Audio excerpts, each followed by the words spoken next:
como é que o pessoal normalmente previne isso, assim? Qual é a maneira de prevenir, né? Osteoporose.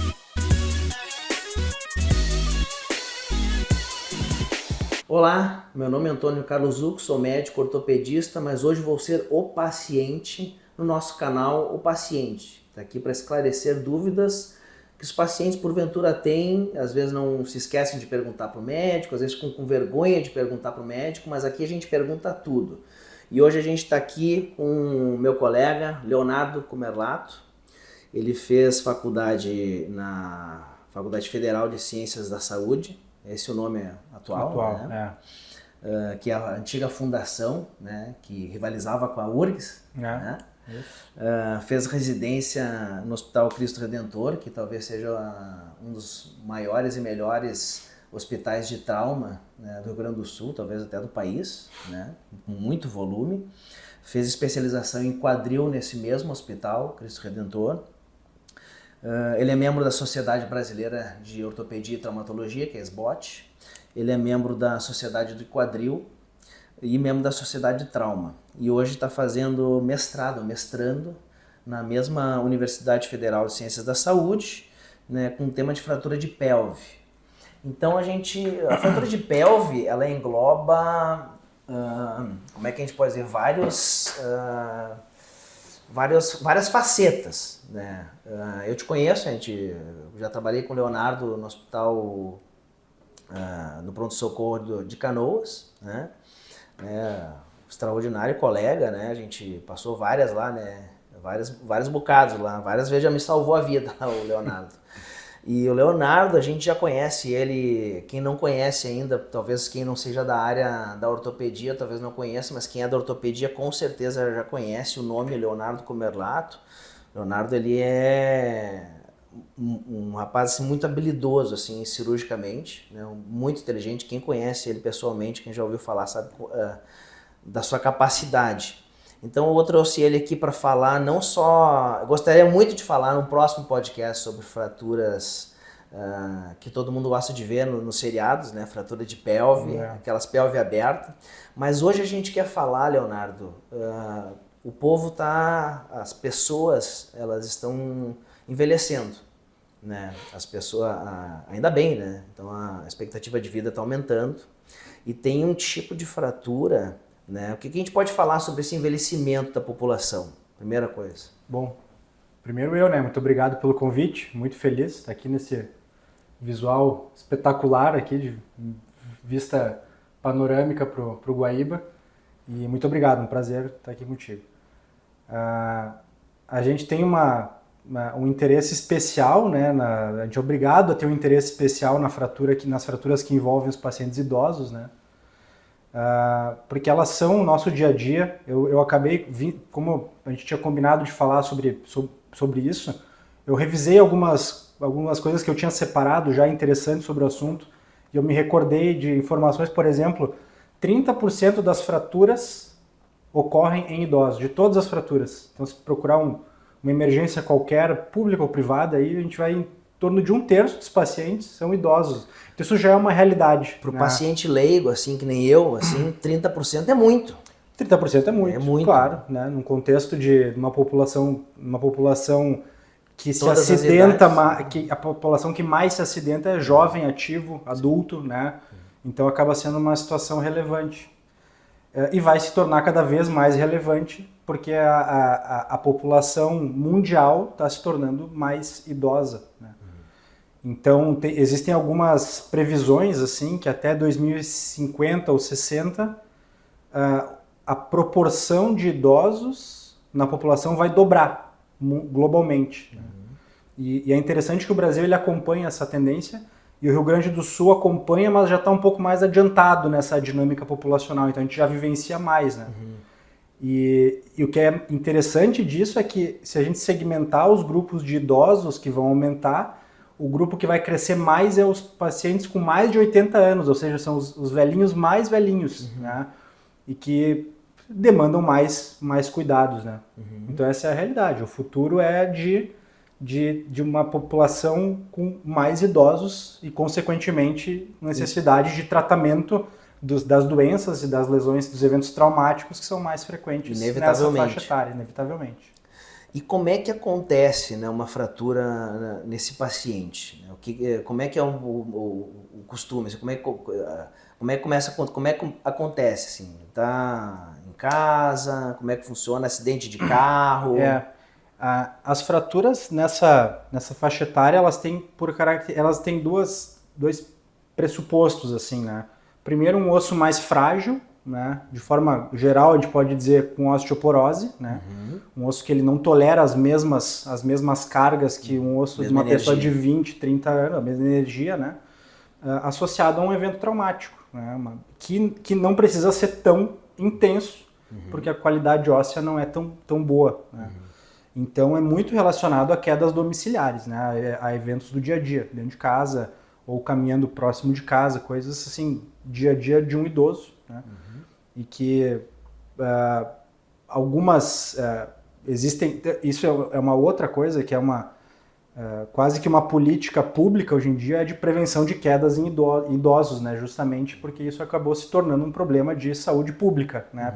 Pelo volume e pela grande demanda que esses pacientes acabam tendo no momento dessas lesões. Eu costumo dizer, às vezes quando eu converso com pacientes, que normalmente eles vêm com isso, né? Falam, mas eu estava em casa, foi em casa que aconteceu, não estava nem fazendo nada. Foi um tombinho de nada. Foi um tombinho de nada, né? Normalmente, quando a gente vai fazer alguma coisa que é mais arriscado, né? Sei lá, subir numa cadeira, né? Trocar uma lâmpada e tal, a gente fica mais atento. Sim. Né? E no dia a dia, tá limpando o chão, alguma coisa assim, a gente fica menos atento, né? Porque justamente porque é o nosso dia a dia que a gente não fica tão atento, né? Então as causas, né, mais ou menos um dos fatores é basicamente a osteoporose, né? Esse é um dos fatores bastante importantes ali nas causas dos idosos, né? Como é que o pessoal normalmente previne isso, assim? Qual é a maneira de prevenir, né? Se a gente for pensar quais são então os fatores de risco para ter osteoporose, o básico, assim, eu acredito, muitas vezes existe uma questão genética, existe uma questão de raça, pessoas brancas têm mais osteoporose.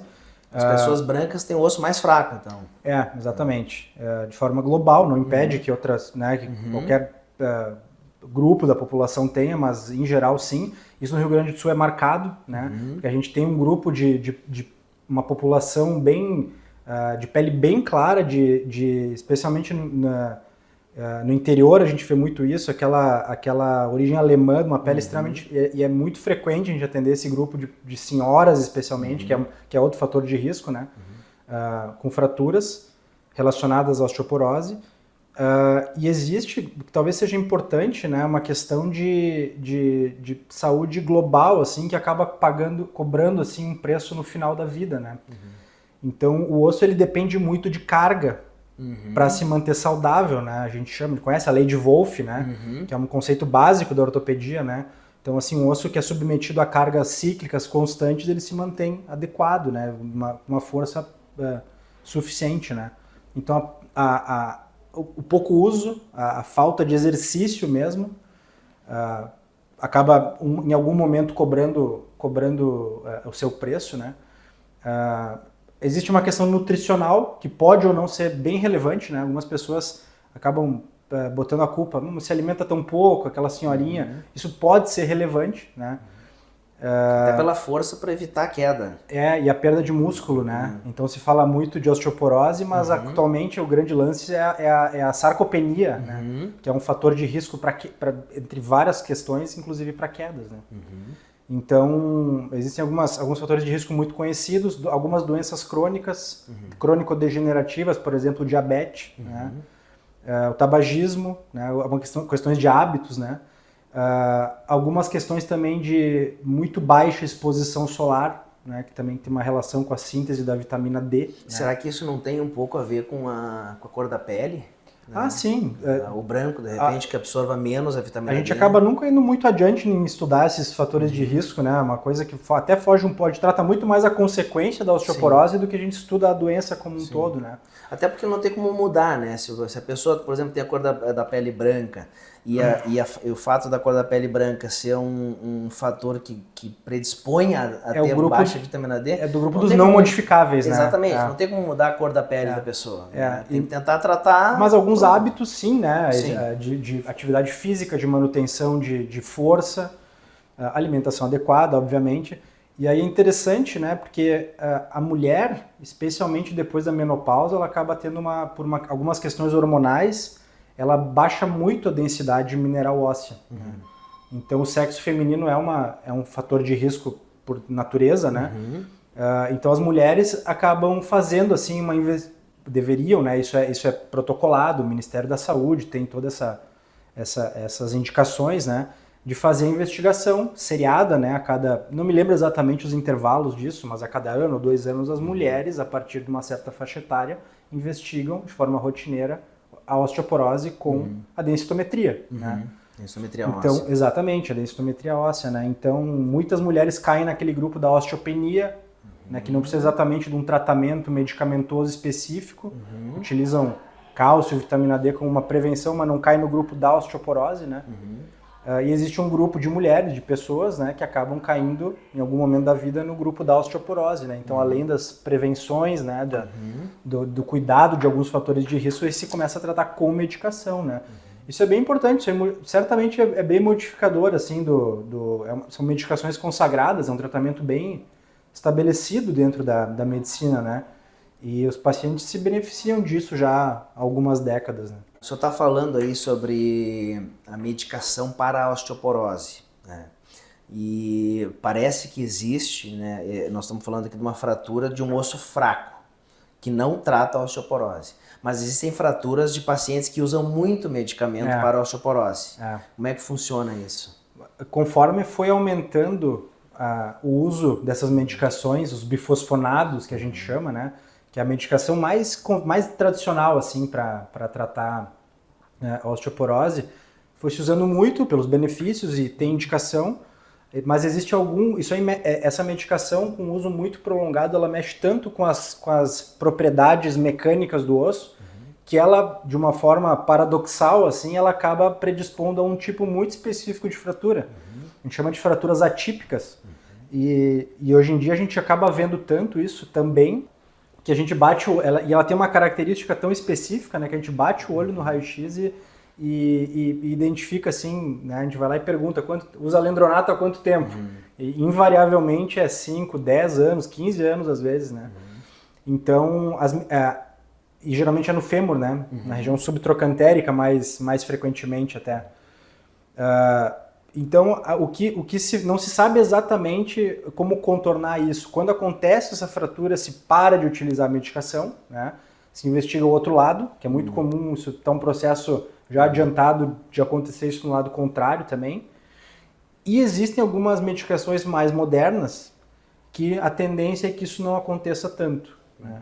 Mas fica um gap assim, né, de conhecimento na literatura, né, porque a vantagem do uso dessas medicações é sabida, é estabelecida, né, mas por quanto tempo? Talvez tenha que fazer intervalos, né? Talvez algum paciente, ou investigar, né, o fato é que nós que atendemos emergência, assim, a gente tem que estar atento, né, para esse tipo de coisa, porque a gente não pode perder a oportunidade, às vezes, identificar isso antes de quebrar, porque às vezes a fratura não dá sinal nenhum, o paciente, esse sim é o paciente que quebra e cai, né, porque vai fragilizando, né? Sim.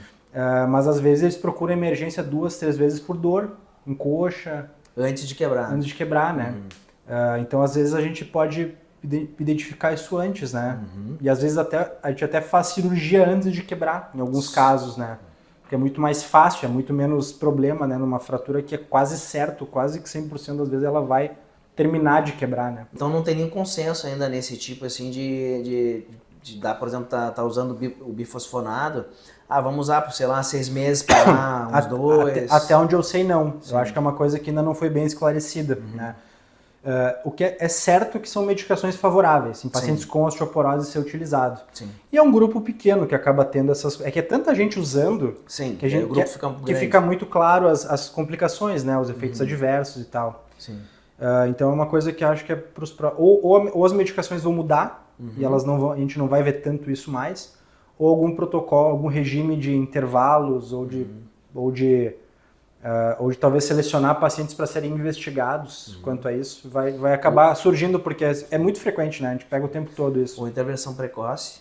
Intervenção precoce, né? Outra coisa que não é o tópico do nosso assunto, mas é muito comum, né, em quadril, por exemplo, né, que é o desgaste da cartilagem, que é a artrose. Essa artrose, nós não vamos entrar no tratamento dela, mas ela pode predispor a fratura, a artrose em si, ou não tem relação nenhuma? Não dizer que tem relação nenhuma é complicado, né? Porque às vezes a gente identifica pacientes que acabam tendo algumas fraturas, uns quadris com muito pouca mobilidade pela artrose. A gente acaba percebendo fraturas um pouco abaixo, a gente fica pensando, será que esse quadril que não mexe pela artrose não predispõe, faz uma alavanca exagerada no osso, né? Mas em geral eu considero duas situações bem diferentes, dois pacientes com perfis bem diferentes, né? O paciente com osteoporose tem um osso frágil e predisposto a fraturas por fragilidade, e no outro lado os pacientes com desgaste, com artrose. E podem ser um pouco mais... Os dois grupos podem ter faixas etárias até bem variadas, né? Mas são perfis bem diferentes de pacientes que buscam atendimento por questões diferentes, com demandas diferentes, né? Então eu considero... Dizer que não tem nenhuma relação até pode ter em alguns casos, mas em geral são situações com perfis bem diferentes de pacientes, né? O paciente ele costuma confundir, né, a osteoporose com a osteoartrose. Sim, os pacientes confundem bastante, a gente deixa claro que isso não é a mesma coisa, são coisas completamente diferentes, né? A osteoporose é o osso porótico, né, mais fraco, né, que é o que a gente está falando aqui. Sim. E a osteoartrose é a cartilagem que está gasta, né? Sim. O senhor estava falando aí, nós estávamos conversando assim, normalmente esse tipo de paciente, ele envolve um cuidado multidisciplinar. Sim. Né? Imagino, né, talvez alguns ortopedistas eles até tratem, né, a osteoporose com medicamento. Né? O senhor não trata, assim, o senhor costuma encaminhar. Sim, eu acho que inclusive, eu sempre considerei uma área meio de ninguém, né, o tratamento da osteoporose. Hoje em dia existem pessoas que estão se dedicando a essa parte osteometabólica, né? E eu acho excelente, porque é uma área, assim, em ampla ascensão, não tem como a gente, para nós nos dedicarmos a muitas áreas com muita especificidade. A gente acabou de comentar aqui, né, que ainda não tem um consenso, né, sobre os bifosfonatos. Não, então, as medicações são variáveis, exatamente, né? E os pacientes são diferentes, têm comorbidades, enfim. O que eu percebo na prática, assim, muitas vezes o ginecologista é o responsável, sabendo de tudo isso que a gente falou, ele é o responsável, às vezes, por pedir densitometria, começar a medicação. Por que é o ginecologista? Eu, como paciente leigo, assim, não sei. Que é? Porque o ginecologista, né, trata... Pacientes são mulheres, né? E dentro desse contexto, eu acho que foi ficando claro para eles que a mulher tem osteoporose e tem fraturas, né? É um grupo que tem muito mais osteoporose que o homem. Tem a ver com... Sim, sem dúvida tem a ver. Então, o ginecologista, via de regra, ele sabe que o paciente a paciente pós-menopausa está em risco e que tem que ser investigado. Né? Então, acaba sempre sendo um grupo de colegas assim que ataca esse lado ali. Eu acho que os geriatras aprenderam muito isso, eles foram se dando conta, porque o médico geriatra vai ter pacientes com fraturas. Eles tratam uma série de contextos da vida da família e do próprio paciente, né? Inclusive isso é o dia a dia de um geriatra ter seus pacientes tendo fraturas. Porque eu sou homem, por exemplo, eu não vou no ginecologista. Eu tenho que ter alguém que cuide de mim, da minha osteoporose, sendo homem, né? A investigação no sexo masculino ela é mais restrita, porque realmente não tem a necessidade de fazer uma investigação tão protocolar assim como no sexo feminino. Mas tem suas indicações também, né? O homem fica sem um médico. Sim. Mas hoje em dia o que as pessoas têm feito é buscar, a partir de uma certa faixa etária, um médico geriatra, que acaba gerenciando a saúde como um todo e vai investigar, tanto no homem, na mulher, tem as suas particularidades, né? Então, atualmente, eu confio muito na especialidade da geriatria para encaminhar os pacientes a fazer um acompanhamento clínico pós-operatório, né? Porque o paciente tem, assim, como a gente falou, a gente trata muito a consequência da osteoporose, são as fraturas, né? E quando termina o tratamento hospitalar, a gente precisa dar um direcionamento para esses pacientes, né? Eu vou acompanhar a questão da fratura, mas eu sei que ele tem comorbidades que precisam ser controladas, né? Todo aquele estresse cirúrgico pode... Tudo descompensa. Tudo descompensa, exatamente, né? E muitas vezes a osteoporose ela não foi tratada até então. O primeiro, é uma frase conhecida, que é uma inimiga silenciosa, ao contrário da artrose, que dá muita dor. Sim. A osteoporose muitas vezes se manifesta como uma fratura de fêmur. Então estava tudo bem e de repente a pessoa quebrou o fêmur, que é um evento modificador da vida, né? E isso mexe com todo o organismo como um todo, especialmente no idoso, né? Então o pós-operatório eu acho que exige um acompanhamento ortopédico, na questão de ver a fratura curando, né? E também de controle clínico, né? De eventualmente dar um passo atrás e identificar alguma coisa que nunca foi investigada, né? O senhor estava falando aí que é um evento modificador da vida, né? Uma fratura de fêmur. Para mim, leigo, né? Como é que é a gravidade dessa fratura de fêmur, né? Por exemplo, eu posso quebrar o punho, eu imagino que eu não vou morrer se eu quebrar o punho. Sim. Talvez eu fique com dor, talvez eu fique com o punho torto, né? Eu posso ir para casa, vou fazendo minhas coisas com o outro braço. Vou levando. Exatamente. O fêmur, como é que funciona isso? Eu posso ir para casa se eu quebrei o fêmur? Isso é um dos grandes detalhes, assim, dessas fraturas que envolvem bacia, fêmur, membros inferiores como um todo, assim. Mas especialmente fêmur e bacia, quando as fraturas elas são muito inviáveis de ser tratado sem cirurgia. A dor, basicamente é a dor, né? Uma fratura de fêmur não tratada significa ficar na cama com dor, fazendo ferida nas costas, respirando mal, urinando mal, predispondo a infecções, e isso já há muitas décadas já se sabe que é um caminho que não funciona, né? Então se tem assim, os hospitais hoje em dia, os profissionais têm toda assim uma cabeça voltada para operar de uma forma precoce esse tipo de lesão. Quanto antes. O quanto antes, né? É uma urgência, né? Esse termo urgência ele acaba sendo interpretado de várias formas diferentes, né? Mas assim, o bom é operar 24 horas, né? Esses pacientes é o ideal. Porque senão os problemas vão se somando, né? E aí que entra aquela questão da multidisciplinaridade, problemas né? clínicos. Exatamente. Então, assim, os hospitais assim estão mais organizados com isso.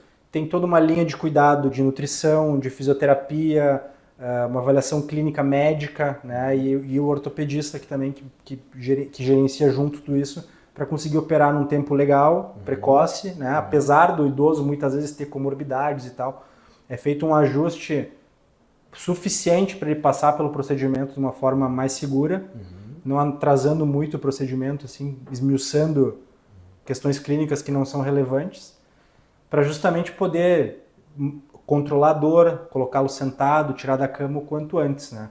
Esse é o caminho ideal, isso já faz muito tempo que isso é sabido, que diminui mortalidade, né?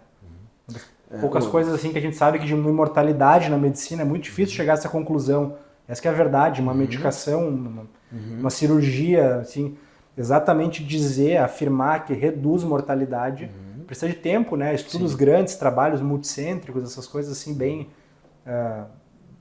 detalhadas, né?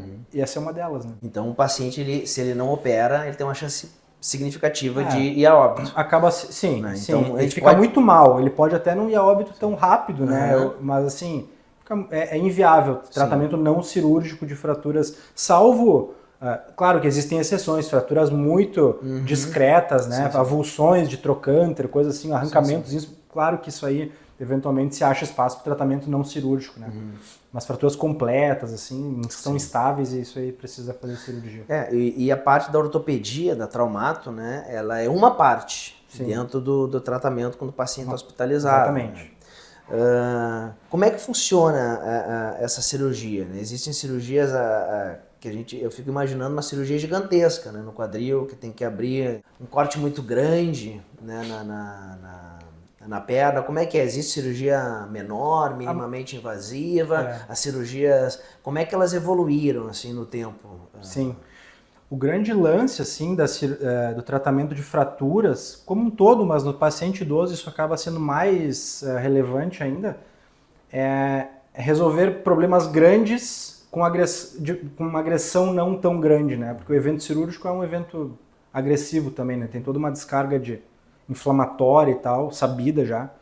Então, a busca por procedimentos minimamente invasivos cai como uma luva para o paciente idoso, né? Que a gente não quer agredir de forma desnecessária, né?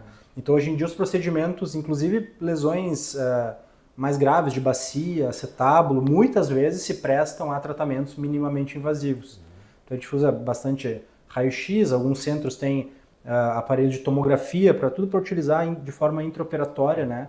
Então, a gente coloca parafusos, coloca hastes, com cortes pequenos, né, de pele, né, de forma a estabilizar de uma forma eficiente, sem agredir tanto, né, então, sem tanto sangramento.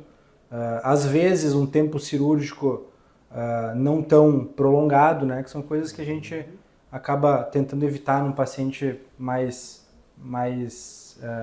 idoso. Né. E no intraoperatório, o paciente sempre pergunta ali, né? Existe vou botar pino, né? A gente sabe dentro da ortopedia que existe, basicamente, né, existe a placa parafuso, existe as hastes, né? Que existem as hastes que ficam dentro do osso, e existe a prótese, prótese de quadril, né? Sim. Que a gente conhece, a gente sempre ouve falar bastante, né? Nós, paciente leigo, né?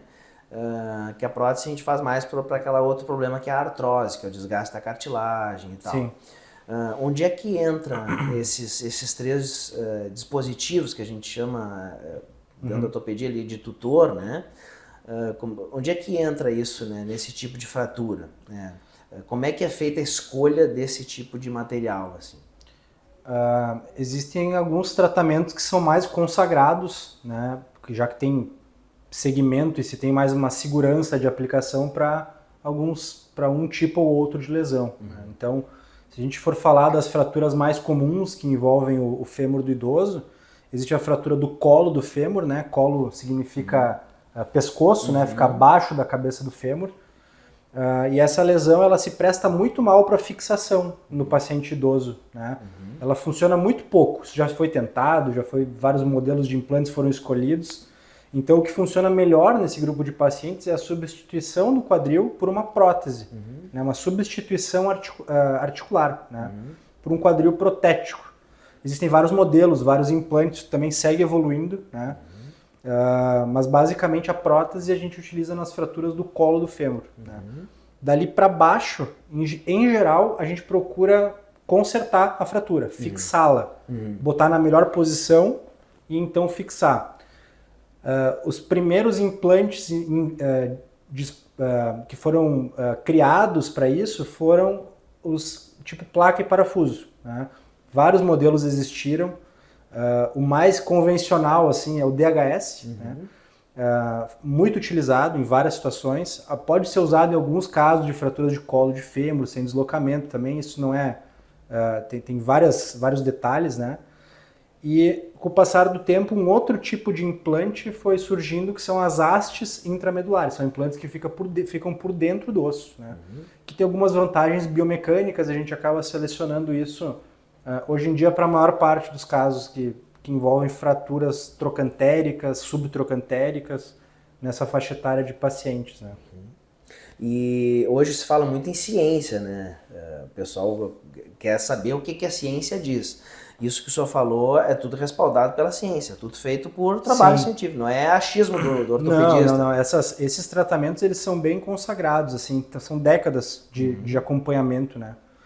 Assim como os modelos de prótese de quadril que a gente indica às vezes para um paciente ou para outro, né? É uma coisa que eu considero bem importante, né? Existem registros internacionais, né? Do Brasil engatinha ainda, né? Mas assim, tem registro australiano, registro sueco, norte-americano, que eles acompanharam todos os implantes que foram colocados, todas as próteses por décadas, né? De modo a dizer, isso aqui serve bem, isso aqui tem que sair de linha, sim. Isso aqui funciona muito bem, dura 30 anos. Então, as escolhas elas são e devem ser respaldadas na literatura, em tratamentos consagrados. E a gente fugir disso, a gente chama de, às vezes a gente toma algumas condutas off-label, né?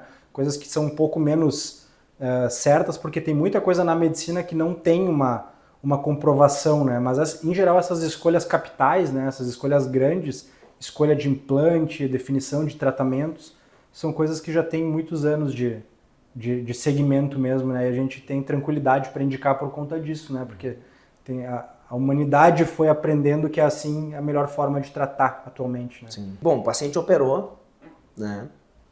E aí ele vai para a sala de recuperação, né? Da sala de recuperação ele vai para o seu quarto, lá o leito, né? E fica lá. Como é que funciona esse pós-operatório? O paciente, eu tenho que ficar em extremo repouso, ficar na cama ali 2, 3 meses na maca, vou fazer fisioterapia na cama só, a fisioterapia realmente funciona, não funciona nada.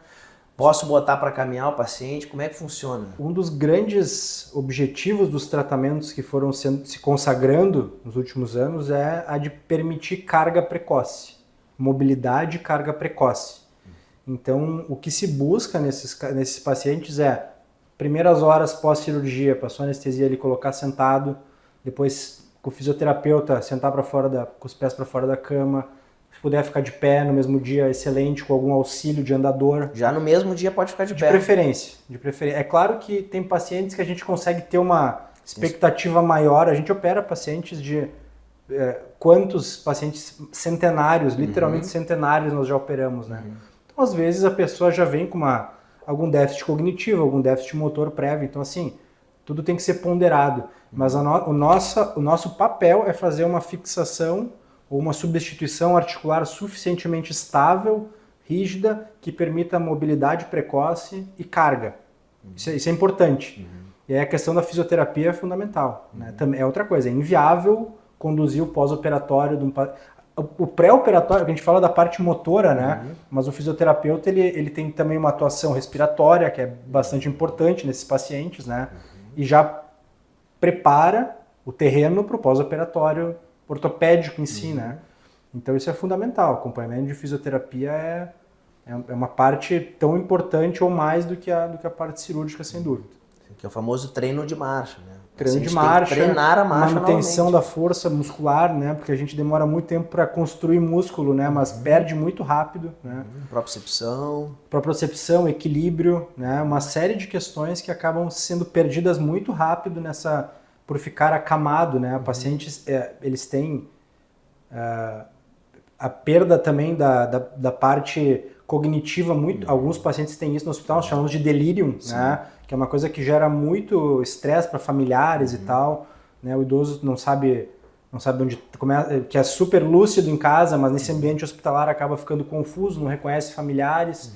Então, quando a gente falou de procedimento cirúrgico precoce, tem uma série de vantagens, né, que acaba sendo necessário, né? Acaba prevenindo um monte de complicações que podem, algumas delas, ser inclusive irreversíveis, né? Então a fisioterapia, a gente estava conversando que é fundamental, e a gente falou antes aí sobre um tipo de reserva muscular, né? Onde é que entra, o que o senhor me diria assim, a respeito da musculação, do pilates, que os pacientes idosos, eles adoram hidroginástica, né? Onde é que entra isso no ponto de vista ortopédico, né? Para evitar quedas, para fortalecimento muscular, a musculação, pilates, a hidroginástica, como é que funciona isso? Isso é um assunto interessante, né? Porque a osteoporose é um assunto quase, é difícil dizer esgotado, mas é um assunto que foi muito explorado, né? Mas a falta de músculo é um negócio que está, assim, em evidência, né? Então, fazem relações até com... não sou cardiologista para entrar em detalhes, mas a gente escuta, né? Alguns colegas comentando que já está sendo relacionado, inclusive, expectativa de vida, né? Risco de mortalidade com quantidade de músculo nas coxas, nos membros inferiores, né? Risco cardiovascular também com quantidade de massa muscular.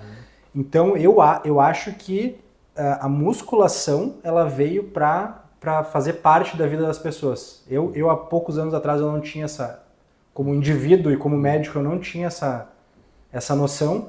E hoje em dia eu acho fundamental, eu indiquei para meus pais já isso. Eles estão na faixa dos 65 anos e eu sugeri que eles fizessem musculação com peso.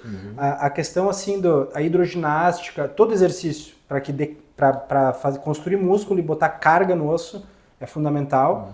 Só não pode ser uma atividade puramente social, né? Porque eu acho que a hidroginástica tem uma tendência de pode ser um exercício muito eficiente, prazeroso, tudo, mas pode ser uma atividade muito social, né?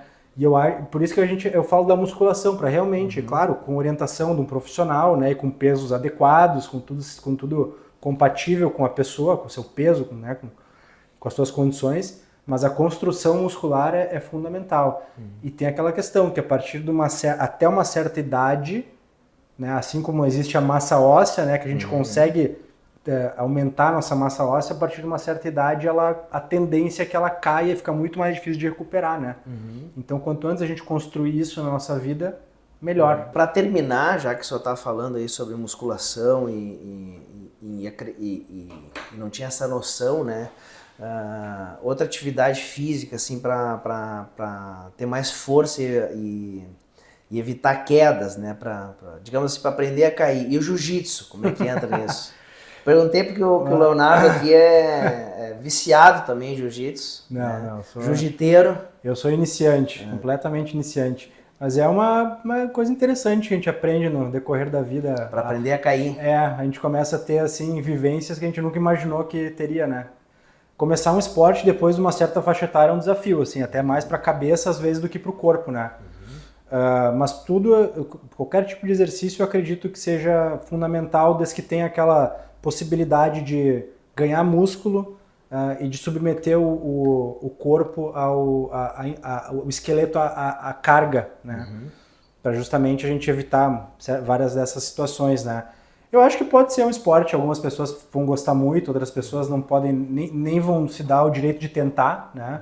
Mas é um esporte espetacular, né? Em vários sentidos, né? Tanto para a cabeça quanto para o corpo, sem dúvida. Conversei aqui com o Leonardo, meu colega ortopedista, né, traumato ortopedista, colega lá do HPS, de Canoas, né, um baita colega. Obrigado mesmo por ter vindo aí. Eu que agradeço, muito obrigado. Vamos ter outras conversas com o Dr. Leonardo e vocês, quem não conhece ainda, vai conhecer o Dr. Leonardo em breve, porque o Dr. Leonardo vai bombar aí. Já está bombando, mas é um nome que vai se tornar cada vez mais conhecido aí dentro da ortopedia brasileira. Obrigado. Muito obrigado. Até a próxima. Aqui ficou o nosso canal O Paciente, tentando tirar as dúvidas de vocês, né?